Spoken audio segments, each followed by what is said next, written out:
ఎంతసేపు అయినా మన వ్యూవర్స్తో పాటు లేడీస్ కూడా ఎక్కువగా ఇష్టంగా ఈ మధ్య ఇన్వెస్టర్లు ఎక్కువ ఇష్టంగా చూసేది గోల్డ్ ఇన్వెస్ట్మెంట్ సంగతి ఏంటి. మనము ఒక తక్కువ వీడియోస్లోనే మాట్లాడుకున్నాం గోల్డ్ గురించి. గోల్డ్ డిమాండ్ పెరుగుతూనే ఉంటుంది అని.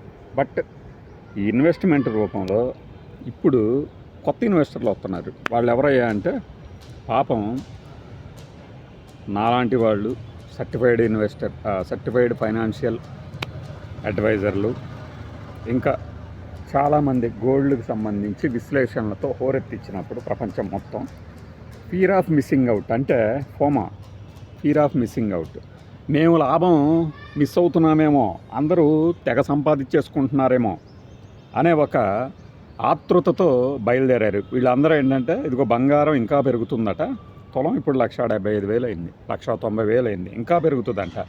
మనం ఆ రియల్ ఎస్టేట్ కోసం అట్టి పెట్టుకున్నాయి, ఆ ఇల్లు కొనుగోలు కోసం అట్టి పెట్టుకున్నాయి, ఆ స్థలం కొనుగోలు కోసం అట్టి పెట్టుకున్నాయి. ఇప్పటికిప్పుడు లాభం రాబోతుంది కదా, 6 నెలల్లోనే, సంవత్సరంలోనో, ఇంకా నెలలోనే లాభం వస్తుంది కదా, కొందాం. ఏమైంది?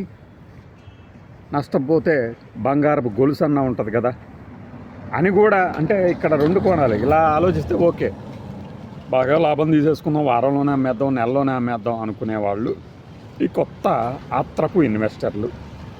ఫియర్ ఆఫ్ మిస్సింగ్ అవుట్, ఏదన్నా అవుతుందేమో, మనం మిస్ అయితే లాభం. ఇప్పటికి మనకి ఎన్బిఎఫ్సిలు ఉన్నాయి, నాన్ బ్యాంకింగ్ ఫైనాన్షియల్ కంపెనీలు. ముత్తూట్ గోల్డ్, మనప్పురం గోల్డ్, టెనక, ఇంకా చాలా వచ్చినాయి కదా. వీళ్ళందరూ ఏం చేస్తున్నారంటే గోల్డ్ ఇప్పుడు కొన్నాం, తర్వాత అమ్ముదాం, లాభం చూసుకొని అనుకుంటున్నాం. అలా ఇంకా డిమాండ్ పెరుగుతుంది. అయితే ఒకసారి క్రాష్ వచ్చింది అనుకోండి రేట్లో, ఏమవుద్ది? ఇలా లాభం కోసం మాత్రమే కొనేవాళ్ళు ఒకసారి క్రాష్ అయితే అంతెందుకు, నిన్న అంటే జనవరి 29న 1,90,000 దాకా పోయిందట గోల్డ్ 24 క్యారెట్లది. మరి జనవరి 30 అంటే ఇవాళ ఈ రేటు 8,000 తగ్గింది. మరి ఈ తగ్గుదల నిన్న కొన్నవాడు, ఆ హాల్ టైం హై రేట్లో కొన్నవాడు కనుక చూస్తే గుండె గుబేలమంటదిగా. కేవలం లాభం కోసమే కొన్నాడు. లేదు, ఇదే పోత, అంటే ఇదే ట్రెండ్ కనుక ఒక 10 రోజులు అనుకోండి, రోజుకు 3,000 చొప్పున 10 గ్రాముల బంగారం ధర తగ్గుతూ పోతే రోజుకు 3,000 చొప్పున ఏమవుతుంది? 30,000 లాస్ అవుతారుగా. 1,75,000 దగ్గర కొన్నాడు అనుకోండి, 1,45,000కి పెడితే అతని పరిస్థితి ఏంది? ఒకటి ఇలా కొంటున్న వాళ్ళు ఏదో పాస్ అవనుకుంటాడట.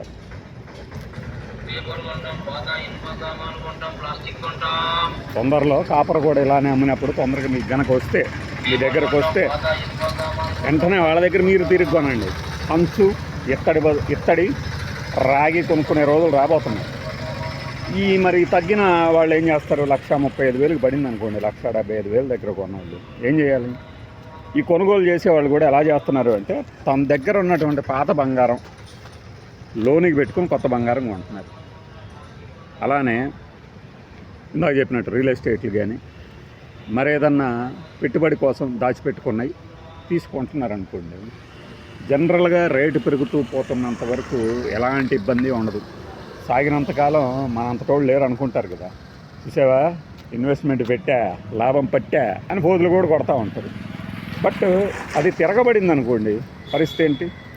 ఒకవేళ ఇందాక నేను చెప్పినట్టు ఆ ఇన్వెస్టర్ల కేటగిరీలో పాత బంగారాన్ని కుదువ పెట్టి, అంటే లోన్ తీసుకుని వాడికి ఇంట్రెస్ట్ కడతా ఉండాలి, ఇక్కడ లాస్ ఉంటుంది. ఏం చేయాలి? అప్పుడు మన మేడ మీదో గొలుసో, చేతికి బ్రేస్లెట్, వేలికి ఉంగరం లాగా ఉండిపోతుంది తప్పితే లాభం పరంగా నిల్.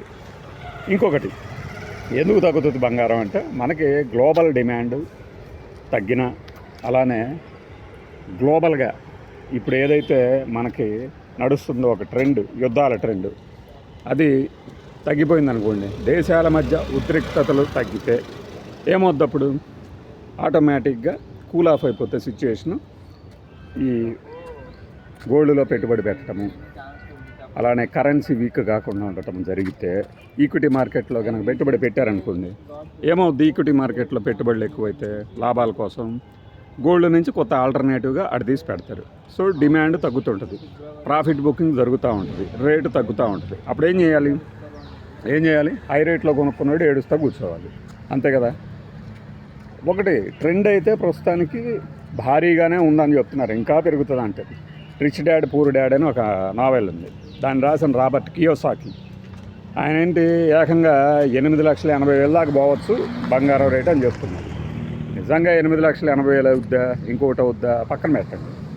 అయితే ఓకే, లేకపోతే కీడించి మేలంచాలా, రిస్క్ ఫ్యాక్టర్స్ తెలుసుకోవాలి. మనకు అవసరం లేని డబ్బునే పెట్టుబడి పెట్టాలి దాంట్లో. ఇప్పుడు సడన్గా నాకు హెల్త్ బాగాలేదు,